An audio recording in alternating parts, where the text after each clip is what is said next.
بسم اللہ الرحمن الرحیم۔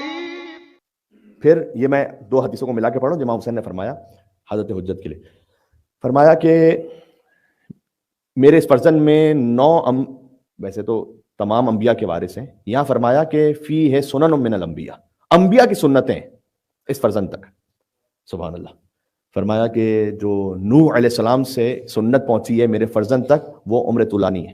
کوئی سوال کرے کہ آپ کے جو امام ہیں وہ اتنا طولانی عمر کیوں رکھتے ہیں، تو فرمایا تو کہہ دیجیے گا کہ حضرت نوح علیہ السلام کی 9.5 سال کی عمر تو فقط تبلیغ کی تھی، 2000 سال تو ان کی پوری زندگی تھی، تو کیا تعجب ہے۔ فرمایا ابراہیم علیہ السلام سے ان کی ولادت کو بھی چھپا کے رکھا گیا اور وہ چلے گئے تھے اپنی قوم کو چھوڑ کر کچھ زمانے تک، تو حضرت حجت بھی پردہ غیبت میں چلے گئے، یہ ابراہیم کی سنت پہنچی ہے۔ پھر موسیٰ علیہ السلام کی سنت بیان کی، ایوب علیہ السلام کی سنت بیان کی، اور فرمایا کہ میرے جد رسول اللہ کی سنت جو پہنچی ہے وہ یہ ہے کہ وہ جہاد بالسیف فرمائیں گے۔ اچھا، رسول اللہ نے کب جہاد بالسیف کیا؟ رسول اللہ نے کبھی تلوار چلائی ہے میدان میں؟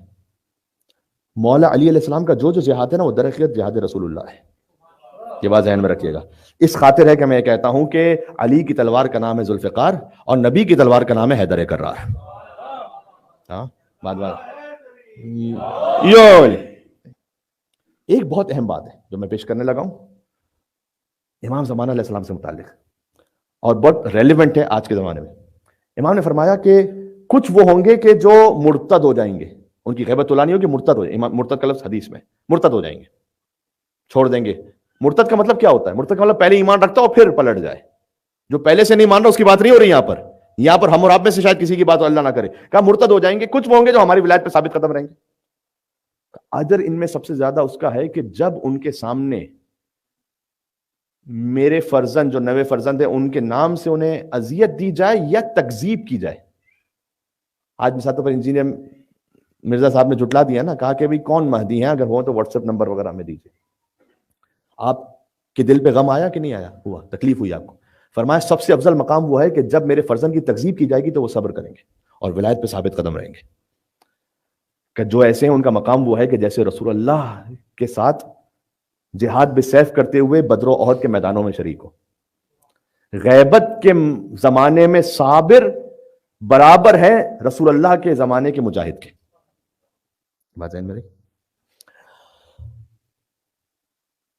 جس چیز سے آپ کو بہت محبت ہوتی ہے نا، ہو سکتا ہے کوئی یا بہکا بھی اسی سے دے کیونکہ آپ کو بہت زیادہ محبت ہے، تو جو کوئی امام زمان علیہ السلام کی بات کرے گا تو آپ پیچھے چلنے لگیں گے، اور ہو سکتا ہے کہ کوئی نہ بہکائے لیکن ہم خود ہی امام زمانہ علیہ السلام سے اس محبت کی وجہ سے کسی ایسے راستے پہ چلے جائیں کہ جو صحیح راستہ نہ ہو۔ کیسے مولانا صاحب؟ ابھی آپ کو مثال دیتا ہوں۔ امام زمانہ کے لیے فرمایا کہ بہت زیادہ زور کی تعجیل کی دعا کرو، بے شک اس میں کوئی شک نہیں، ہر مومن کے دل میں طلب بھی ہونی چاہیے۔ فرمایا کہ افضل عبادہ انتظار الفرج، بہترین عبادت ہے کہ تم ہمارے قائم کے ظہور کا انتظار کرو، بہترین عبادت ہے۔ لیکن اگر ہم اس طرح کرنے لگے نا کہ دنیا کا کوئی بھی واقعہ پیش آئے تو ہم اس کے انالیسس کر کے یہ کہیں کہ دیکھو یہ رشیا یوکرین وار ہو رہی ہے، اس کا تعلق امام زمانہ علیہ السلام سے ایسے بنتا ہے، یہ مڈل ایسٹ میں حالات ایسے بن رہے ہیں، بس امام زمانہ علیہ السلام کا ظہور قریب ہے۔ یہ آپ نے تجزیہ تحلیل سنے ہوئے کہ نہیں سنے ہوئے؟ دنیا کے اکنامک حالات ایسے جا رہے ہیں، فرض یہ کووڈ بھی آیا، اس وقت بھی بیماریاں پھوٹ پڑیں گی، اب امام کا ظہور بالکل قریب ہے۔ فرمایا ہلاک المستعجلون، جلدی کرنے والا ہلاک ہو جائے گا، ہلاک ہو جائے گا۔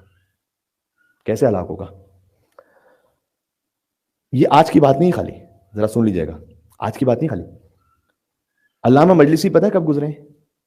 1110 ہجری میں ان کی وفات ہے، آج ہے 1444، ٹھیک ہے، آج سے تقریباً 333 سال پہلے تقریباً، ٹھیک ہے۔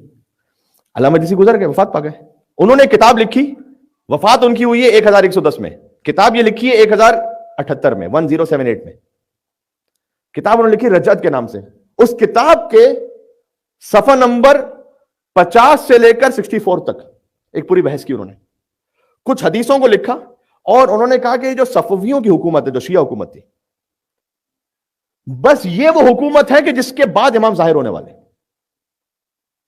ان کی تجزیہ تحلیل تھی۔ دیکھیں علامہ مجلسی کا بہت بڑا مقام ہے، بڑی عظیم الشان شخصیت ہے، ہماری تو گفتگو عادی بہر انوار سے ہوتی ہے، لیکن مجلسی معصوم نہیں ہے۔ شکر ہے اس زمانے میں کسی نے علامہ مجلسی کو علی زمان یا حسین زمان نہیں کہہ دیا تھا،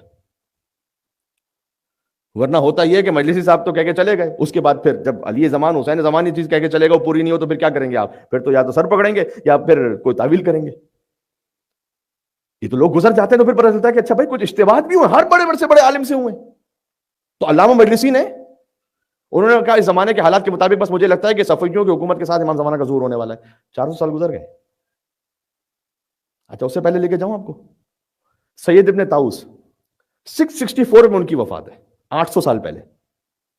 سید ابن طاؤس نے اپنی کتاب میں حدیث لکھی ہے جو امام سے ہے. سید ابن طاؤس اتنے جلیل القدر عالم ہیں، میری کسی اس بات سے کہیں یہ تصور نہ آ جائے کہ میں کسی عالم کی تنقید کر رہا ہوں، لیکن میں کہہ رہا ہوں کہ ہمیں ہوشیار اور محتاط رہنا پڑے گا، اس لیے کہ جو علامہ مجلسی لکھ کر گئے یا سید ابن طاؤس جو لکھ کر گئے وہ تو مجھ جیسا کوئی طالب علم کبھی پڑھ لے کتاب میں تو پڑھ لے، آپ نے تو نہیں پڑھا ہوا نا، وہ عوام تک تو وہ بات پہنچے گی نہیں. اگر میں یہاں پر خطابت کرتے ہوئے دنیا کے ہر واقعے کو امام زمانہ کے ظہور سے جوڑنا شروع کر دوں نا تو جاری ہے میری مجلس یوٹیوب پہ اور یہ بچہ سن رہا ہے. الحمدللہ میں نے تو کبھی کام کیا نہیں، آمدن نہیں کیا، سیون کبھی ہو گیا تو بات الگ ہے کہ دنیا کے حالات ہیں، اس کا مطلب یہ ہے کہ بس امام زمان علیہ السلام کا کذب الوقاتون. حدیث میں فضیل ابن یسار نے صادق علیہ محمد سے پوچھا کہ آپ کے قائم کا ظہور کب ہونے والا ہے؟ کہ یہ ظہور کا وقت کسی کو نہیں معلوم. کذب الوقاتون کذب الوقاتون کذب الوقاتون. جو وقت کو مینشن کرے یا متعین کرے اس کو جھٹلاؤ، اس کو جھٹلاؤ، اس کو جھٹلاؤ. اب اگر مجھ جیسا بولنے والا اور کوئی 10 اور بولنے والے یہ بولتے رہے تو یوٹیوب پہ تو سیو ہو جائے گا، ایک جنریشن گزر جائے گی. ہماری تو دعا ہے کہ امام علیہ السلام کا ظہور اسی سال، اسی مہینے، اسی ہفتے، اسی دن، اسی لمحے ہو جائے. ظہور امام علیہ السلام کی تعجیل کے لیے مل کے صلوات بھیجیں محمد و آل محمد پر. اللہم صلی علی محمد و آل محمد. لیکن اگر اللہ کی مصلحت میں یہ ہے کہ مثلا 500 سال بعد ہے، اللہ کی مصلحت اللہ جانتا ہے نا، مثلا 1000 سال بعد ہے، اللہ کی مصلحت میں ہم نہیں جانتے، تو ہوگا کیا پتہ ہے؟ ایک جنریشن اور آئے گی وہ ہم جیسے خطبہ کی، وہ بھی اگر ایسی باتیں کر کے چلی گئی اپنے زمانے کے حالات کو دیکھ کر، تو یہ سارے یوٹیوب کے کلپس جوڑ کر پھر جو ہے نا، جو ہماری جنریشن جو بعد میں آئے گی نا، اسے لوگ دکھا کے کہیں گے کہ یہ جو تمہارے مولوی بار بار کہہ کے جا رہے ہیں کہ اس واقعے کے بعد امام بس آنے والے ہیں، اس کے بعد بس امام آنے والے ہیں، اس کے بعد بس امام آنے والے ہیں، ذرا خود اپنے آپ پہ چیک بھی کر لو کہ امام واقعی بھی ہے تمہارے کہ نہیں. اگر ہوتے تو آ چکے ہوتے. حدیث میں ہے کہ کتنے ہمارے چاہنے والے یہ کہنے لگیں گے کہ اگر کوئی فرزند زہرا ہوتے تو ظہور کر چکے ہوتے. اس لیے کہ آپ نے فالس ہوپ دلائی ہے، آپ نے فالس ہوپ دلائی ہے. کیوں فالس ہوپ دلائی تھی؟ ہاں خطرناک ہے. شیرایا والا واقعہ سنا ہے؟ شیرایا بس پھر جب اصل میں آ گیا تو یقین آ رہا تھا کسی کو؟ نہیں آ رہا تھا. یہ خطرناک ترین بات ہے امام اسلام کے عقیدے کے معاملے میں، جس میں آہستہ آہستہ پوری قوم گرفتار ہو رہی ہے. کیونکہ میں نے کہا نا جس موضوع سے آپ کو محبت ہے زیادہ اسی سے ہی آپ کو ڈیویٹ کیا جا سکتا ہے. کیونکہ ہر ایک کو سننے کا شوق ہوتا ہے کہ اچھا اس وقت کے لیٹسٹ حالات کے مطابق پھر بتائیے کہ بس امام زمانہ علیہ السلام سے کیا تعلق ہے. اچھا ائمہ علیہ السلام نے کچھ پریڈکشنز کی. پریڈکشن کیا مطلب کہ امام کا تو علم غیب تھا، امام جانتے تھے کیا ہونے والا ہے. پریڈکشن تھوڑی تھی، امام کا تو علم ہے. مثلا قسطنطنیہ جو فتح ہوا اسپین وغیرہ، اس کے لیے بھی امام علیہ السلام کی احادیث میں آپ کو کلام ملے گا. لہذا بعض اہل سنت نے اس وقت یہ کہا تھا جب قسطنطنیہ فتح ہوا یورپ میں تو کہا بس اب مہدی کا ظہور ہونے والا ہے. یہ سمجھے بغیر کہ امام نے کچھ چیزوں کے لیے بتلایا ہے کہ یہ ہوگا، لیکن اس میں یہ نہیں کہا کہ اس کا تعلق میرے قائم کے ظہور کے ساتھ ہے. دو الگ الگ چیزیں. 5 خالی حتمی علامتیں بتائیں، 5 کا یہ کنفرم ہے، یہ ہوں گی تو پھر ہمارے قائم کا ظہور ہوگا. بس یہ کنفرم ہے، باقی کنفرم نہیں. میں آپ کو 800 سال پہلے لے کے چلتا ہوں. سید ابن طاؤس جیسے جلیل القدر عالم، سید ابن طاؤس نے 664 میں وفات، میں کہہ رہا ہوں، حدیث لکھی امام علیہ السلام سے. فرمایا جب تک بنی عباس کی گورنمنٹ چلتی رہے گی اس وقت تک ہمارے قائم کا ظہور نہیں ہوگا. جب بنی عباس کی گورنمنٹ ختم ہو جائے گی تو ہماری نسل میں سے ایک صالح فرد آئے گا جو لوگوں کو ہدایت کی طرف بلائے گا، رشوت سے لوگوں کو منع کرے گا، لوگوں کو خیانت سے منع کرے گا. وہ جب آ جائے گا تو اس کے بعد ہمارے قائم کا ظہور ہوگا. سید ابن طاؤس نے کہا کہ وہ میں ہوں اور میں آ گیا ہوں اور میرے بعد امام کا ظہور ہونے والا ہے 800 سال پہلے.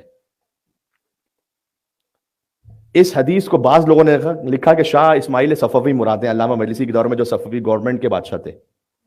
بہت اچھی شیعہ گورنمنٹ تھی, اس میں بڑا کام ہوا ہے. علامہ مجلسی نے جو 110 جلدی بہار عنوان لکھ دی, وہ سمجھتے ہیں آپ ایسے ہی لکھ دیے؟ اس کے لیے کتنی فنڈنگ چاہیے, اس کے لیے کتنے ریسورسز چاہیے, وہ سب صفویہ گورنمنٹ نے فراہم کیا. اس کے جو بادشاہ ہیں شاہ اسماعیل صفوی, لوگوں نے کہا بس یہ ہے, کیونکہ ان کے بعد امام نے کہا بس ظہور ہونے والا ہے. بعض نے آج کے زمانے میں کہا کہ اس سے مراد آیت اللہ خمینی ہے. پریڈکشنز بالکل نہ کیجیے کسی کے لیے بھی, سب محترم ہے. بات واضح ہو رہی ہے؟ کیوں؟ میرے مولا نے فرمایا کہ جس امر کی اللہ کو جلدی نہیں ہے تو تمہیں کیوں جلدی ہے؟ ہائے ہائے ہائے. آپ کے دل میں تڑپ بہت ہونی چاہیے کہ امام علیہ السلام کا ظہور جلد سے جلد, دعا مانگو, لیکن دنیا کے حالات کو ہر کس و ناقص کو دیکھ کر یہ انالیسس نہیں کرنا شروع کر دو کہ بس یہ تو ہو گیا, بس ہلاک ہو گئے, ہلاک ہو گئے. کیا کریں؟ میں آپ کو اور بہت ساری پریڈکشن سنا سکتا ہوں. محمد حسین اخباری, انہوں نے تو چونکہ وہ بڑے بڑے علم جعفر کے ماہر تھے, انہوں نے اس میں محمد صلی اللہ علیہ وسلم جو امام زمانہ اسلام کا بھی نام ہے اور امام کی کنیت سے ابجد نکال کر انہوں نے کیلکولیشن نکالی. اس کے بعد انہوں نے کہا کہ فرزند زہرا کا ظہور یا 1333 یا 1334 یا 1335 یا 1336 یا 1337 اس میں ہونے والا ہے. آج 1444 ہے. کذب الوقات, کسی کے وقت پہ کوئی اعتبار نہ کرے. بہت کھل کے بات کر رہا ہوں, اس لیے کہ ایمان کا معاملہ ہے. فرمایا جو اکثر لوگ مرتد کیوں ہوں گے؟ وہ سمجھتے رہیں گے امام آ رہے ہیں اچھا نہیں آیا, امام آ رہے ہیں اچھا نہیں آیا, امام آ رہے ہیں اچھا نہیں آیا. اچھا ہمیں تڑپ ضرور ہے امام علیہ السلام آئے, لیکن آپ کو ہمیں فکر کیوں ہے اگر ہمیں موت بھی آ جائے؟ دعا عہد نہیں پڑی ہوئی کیا؟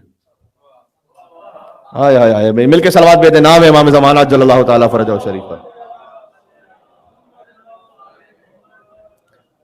اللہم ان حال بینی و بینہ الموت الذی جعلتہ عبادک حتما مقضیہ. پروردگار اگر ان کے اور میرے درمیان موت حائل ہو گئی جیسے تو نے برحق قرار دیا ہے, ہر انسان کو موت آنی ہے, فاخرجنی من قبری, تو مجھے اپنی قبر سے اٹھا دینا. ہائے ہائے ہائے, شاہرن سیفی, میرے ساتھ جو ہے نا تلوار حمائل ہو اور میں کفن پہنا ہوا ہوں اور پہنچوں اپنے امام کی خدمت میں. یعنی موت امام اور آپ کے درمیان حائل نہیں ہو سکتی اگر آپ امام کی سچی طرف کے ساتھ دنیا سے گئے. تو پھر پریشانی کیا ہے؟ پھر کیا پریشانی ہے؟ امر الہی پر تسلیم رہے. اس پہ گنجائش ہے کہ بات بہت ہو سکے, لیکن یہ ایک بہت امپورٹنٹ ٹاپک ہے. عزیزان گرامی, امام علیہ السلام آج زیارت ناہیہ میں یہ فرماتے ہیں کہ اے میرے جد حسین, زمانے نے مجھے مؤخر کر دیا, ورنہ میں اپنی جان, اپنی اولاد, اپنے مال اور اپنی روح اور اپنے نفس کے ساتھ آپ کی خدمت میں جہاد کرتا. اب میں کیا کروں گا؟ اب آپ نے وہ کرنا ہے, میں نے وہ کرنا ہے. فرمایا لیکن اب چونکہ زمانے نے مجھے مؤخر کر دیا ہے تو بولا اندبنک صباحا و مساء, کوئی صبح اور کوئی شام ایسی نہیں گزرے گی جو میں آپ پہ گریہ نہ کروں. ہم عاشور پہ روتے ہیں, اربعین پہ روتے ہیں, 2 محرم 2 مہینہ 8 دن روتے ہیں, غم کے مہینوں میں روتے ہیں, مجلس میں روتے ہیں. امام علیہ السلام کی زیارت ناہیہ کے جملے کے مطابق کوئی صبح اور کوئی شام ایسی نہیں گزرتی کہ امام زمان علیہ السلام اپنے جد حسین بنا رہے. وَلَابْكِيَنَّ عَلَيْكَ بَدَلَ الدُّمُوعِ دَمًا, اور اگر پانی کے آنسو ختم ہو جائیں گے تو میں خون کے آنسو بہاؤں گا. بدل الدموع دما, خون کے آنسو بہاؤں, یعنی میری آنکھوں سے خون بہے گا اور اے میرے جد میں رہوں گا آپ پر.